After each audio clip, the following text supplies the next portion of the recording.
Nowadays, Dead Space speedruns have a wide variety of glitches and tricks that can be used to beat the games much faster than intended. While each game has its own uniquely broken mechanics, there was a time where the games were played mostly glitchless. In 2013, that would change with Dead Space 3. Many glitch hunters began routing the game upon release, and over the next few years would discover some of the oldest tricks in the series, including wall boosting.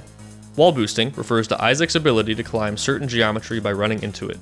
If a wall or other piece of collision can be wall boosted on, Isaac will slowly start to climb up until you get on top of the collision, or you hit a point where he can't go any higher. This is all very geometry dependent, and you can't just climb on anything in the game. In the places you can, however, this can be very useful. Here's how it works in a little more detail. For every frame you try running into a wall, the game will push Isaac away so you don't get clipped into it. It also pushes you up to make sure you don't get clipped to the floor either, and this is the important part, because at a high enough frame rate, or FPS, you gain enough speed going up to be able to counteract gravity and start gaining height instead of falling. Most wall boosts are PC and Xbox Series X exclusive due to them requiring higher than 30 FPS and most consoles being locked to 30. Some 30 FPS and below wall boosts do exist, like the one you just saw a few moments ago, to get off this lift in Dead Space 2. Let's take a look at some skips you can do with this. This one actually does work at 30 FPS and can be done on any version of the game.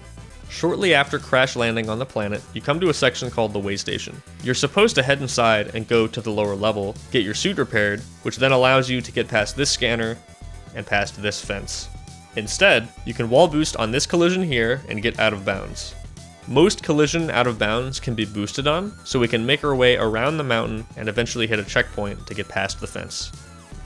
This trick is known as suit repair skip and is actually quite difficult because after navigating far enough out of bounds, the level will visually deload and you still have to make your way around a lot of invisible collision and barriers without being able to see. Fortunately, this version of the skip was obsoleted by a different, much easier wall boost on this invisible wall, which lets you climb all the way over it and out of bounds, past the fence. Unfortunately, this can only be done on PC, as the wall boost requires a bit over 30 FPS to perform. This trick saves about 4 minutes and also allows Isaac to keep the broken EVA suit and makes him keep his snowy, bloody face for the rest of the game. A prominent Dead Space speedrunner and glitch hunter, Living Looney Bin, found a video of this initial out of bounds on YouTube and then went on to find the movement to make it over to the checkpoint and make the skip work. The footage you're seeing here is from the channel Chaotic Perfection, and I believe this is the first time this out of bounds was uploaded online. Though a similar video was posted just a few hours later by Naughty Teddy Bear, but with these clips being so old and documentation not being great around this time, it's hard to confirm. Just wanted to bring this up to try and credit the right person. In the second to last chapter of the game, we find an even bigger skip, saving about 10 minutes. First, we wall boost on this wall here and roll over the top of it. Then, we can climb this wall for a while until we reach the top. Rolling this way lets us hit a checkpoint on the other side of this door here, skipping most of the level, including lots of flying around and doing the alien puzzles. There are many other uses of this trick in Dead Space 3, but this glitch actually works in the other 2 Dead Space games as well. We'll take a brief look at Dead Space 1, since this is technically where the glitch originates, though it wasn't discovered until the 3rd game. You'll soon see that this glitch gets progressively more useful in each entry in the series. There are only very limited uses for wall boosting in the first game due to both the lack of compatible geometry and the existence of other more useful glitches such as pulse boosting. Here's a small example from an older version of a skip for the last level. After pulse boosting onto the ship, you can wall boost up this slope here to reach an invisible wall and walk all the way across it to get to this building. Nowadays, you can just pulse boost all the way across. I might do a full video on pulse boosting someday, but that's for another time. There aren't really any skips that use wall boosting by themselves in the first game, just some little things like this here and there. Now onto Dead Space 2. The first 2 skips discovered in the game both involve wall boosts.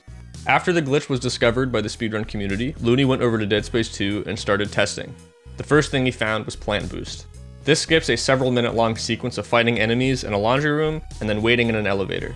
The trick works by getting some height in this corner and then climbing up on this potted plant, which lets us fall out of bounds, hit a checkpoint, and then reload to continue further along in the level. There's a slightly more technical aspect to this particular boost, but we'll come back to that later. Next, Looney found you can skip the cutscene in the drill room by boosting over this railing. This dodges the cutscene trigger completely and lets you start the drill without watching it, saving about a minute. You can then start the cutscene to overlap both events at the same time, which looks rather silly, and then get on the drill afterwards. It was later discovered it's a bit faster to just carefully step onto the lift and avoid the cutscene trigger, but I do still think this version looks cooler. Now back to plant boost. That technical bit I mentioned has to do with this corner. When you boost up in this corner and move away from it, you actually maintain a very, very small amount of that height increase, and without this you can't climb up the plant. And by slight, I mean really slight. This value here represents Isaac's height while standing on the floor. And now this is what it is after the boost. 0.05 of an increase. And for reference, this room here, the distance from the floor to the ceiling is 3 full coordinates. You can't even visually tell that you've gained any height. This trick is known as temporary height storage. You actually keep this slight height boost while running around, though it does go away if you bump into any collision.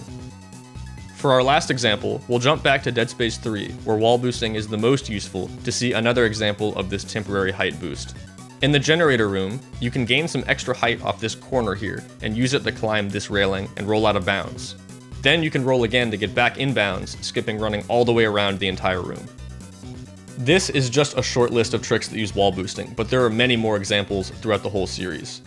If you enjoyed this video, I plan on making more like it, explaining glitches from the Dead Space series as well as other horror games, plus any other games that I run. You can also find full game runs on this channel as well as on my Twitch stream.